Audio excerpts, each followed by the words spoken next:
أنا ضد تدجين الأرنب، بمعنى إني مش عاوز أخليه فرخ كل اللي جوه لحمه، يعني عقاقير بيطرية. أنا عن نفسي في مزرعتي اتعاملت مع الأعشاب الطبيعية وادت معايا نتائج مذهلة، وفوق كده طعم لحم الأرنب لذيذ جدا.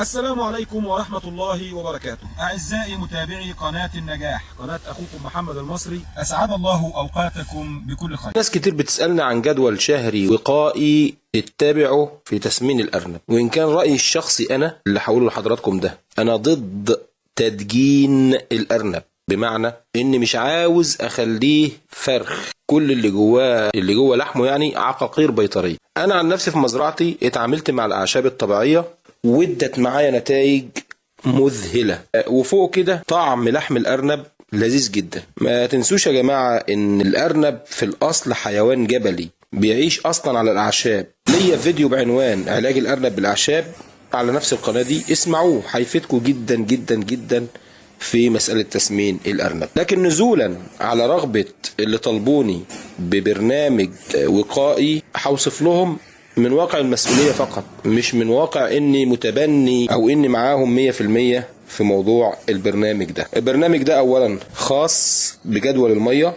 وموحد في نفس الوقت بالنسبة للفطام وللأمهات، وهو عبارة عن جدول شهري بيعمله المربي عشان يسهل عليك مسألة رفع مناعة الأرنب. والجدول ده اختياري مش إجباري، اختياري مش إجباري. عاوز تعمله اتفضل، مش عاوز براحتك، عشان ما فيش حد يقول انت فرضت عليا برنامج معين. انا عن نفسي ما بشتغلش بيه، انا بشتغل بالاعشاب وبشتغل بالشيء الطبيعي. الاسبوع الاول حضرتك يوم السبت هتضيف على ميه الشرب فيتامين أ د ه 3. يوم الحد هتضيف على ميه الشرب املاح معدنيه. يوم الاثنين هتسيب الميه بتاعت الشرب ميه بيضه نظيفه، او هتضيف عليها غسول كلوي.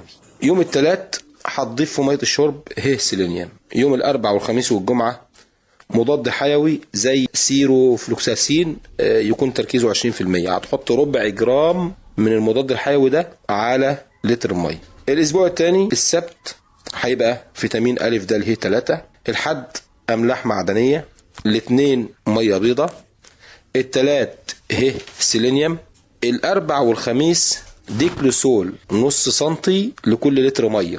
ديكلوسول ده مضاد للكوكسيدي. الجمعة مية بيضة.